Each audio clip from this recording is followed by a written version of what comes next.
Have you tried promoting using a blog? Has it helped sales? I have, and in fact, I will be participating in the October Flights blog hop that starts here this weekend. Hmm. So I've done a lot of different blog hops and blog swaps. Blogs are one of those things that it's kind of like the tide.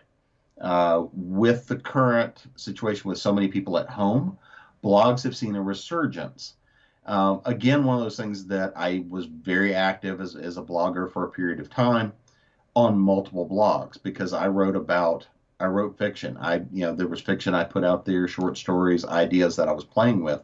I would actually publish that sort of stuff uh, because it was getting audience. People would come and read it, have fun with it. Hmm. Then we talk about things like the Business Essentials. The original site for that was called the Writer Mind.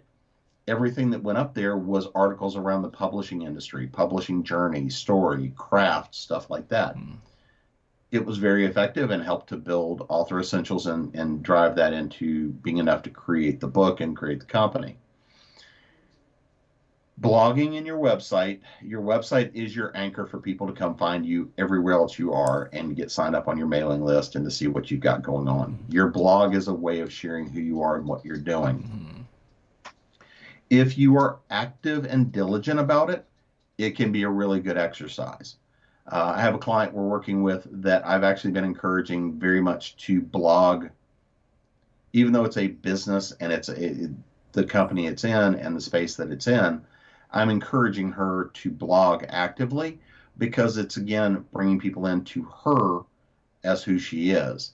If as a fiction writer, if I'm blogging, the things I'm going to write about are, hey, here's this piece of flash fiction. Here's a short. Here's an idea I was playing with for a character that I'm going to share it. That you never know, it may make its way into a story. I used to be much more active, like I say, about the writer journey and things like that. And then as we saw the numbers drop, and honestly, as I just got a lot busier and was doing a lot more writing, being paid for a lot more writing and a lot more words, it's how much time do I have to put out there? And so it's one of those things, it's a shift in journey. Hmm. But I encourage, especially, newer writers starting out, write. It's about creating more words and creating more content and sharing who you are. Hmm. It's not as important as to whether or not that's going to bring people in because eventually it will.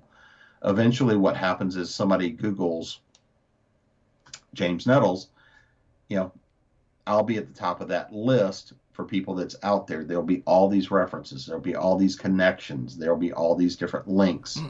and things that are out there. So you float to the top of that. Ah. Creating blogs and posts is one of those ways of also creating the SEO so that you have content out there. It's one of those things that is a piece of the whole puzzle. There's not one silver bullet. It's all the things that create channels for people to get to you. Hmm. The important thing at the end of all of this is do the ones that you enjoy and the ones that make sense for you. Hmm. If you don't like to blog or you value every word that you write and you don't want to be putting that out there, then blogging may not be for you. Hmm. But if it's something that you can sit down and knock out 500 words a week to share with people, it's something fun to get out there and make sure that you're always getting the words out the door.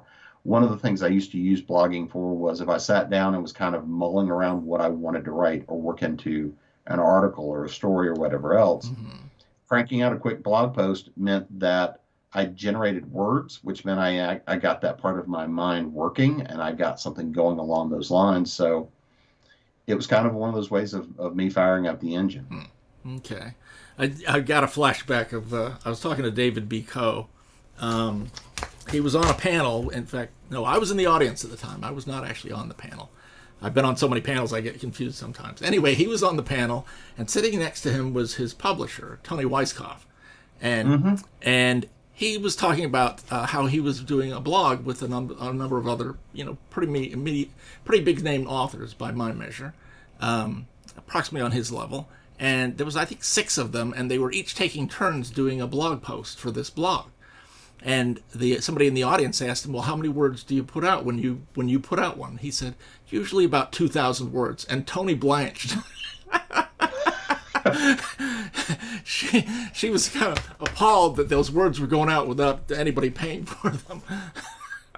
At any rate, Well, yeah. I've been on a panel with, well, I know David, and I've been on a panel before with Tony. I've been on several panels with Tony.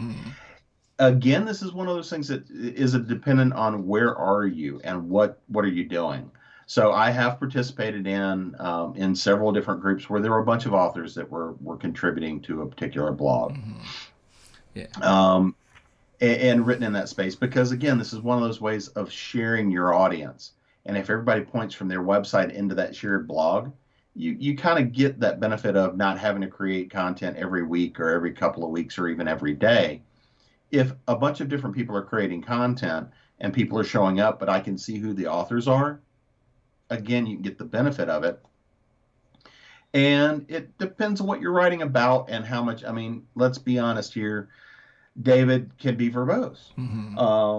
So, that 2,000 words may have just been to describe his feelings about a cup of tea. Love you, David. Yeah, which kind of leads me a little bit into my next question.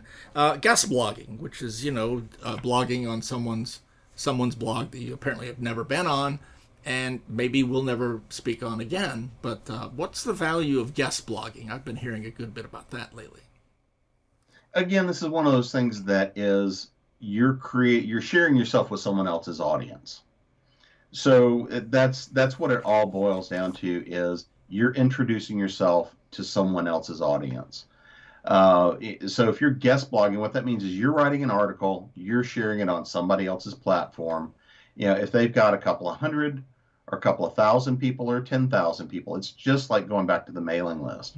It's just a different platform where the fact that I allow you to blog on my website or you allow me to put a guest blog on your website means that you're extending a certain level of credibility by saying this is somebody I've let in my house. And again, this is one of those things of how you treat and respect your readers and your viewers is, if I've brought somebody on, if I've let somebody post, if I've let somebody do these things, that means I'm extending a certain degree of credibility. I've let them in my house. And I think that's one of those ways to look at it. Okay.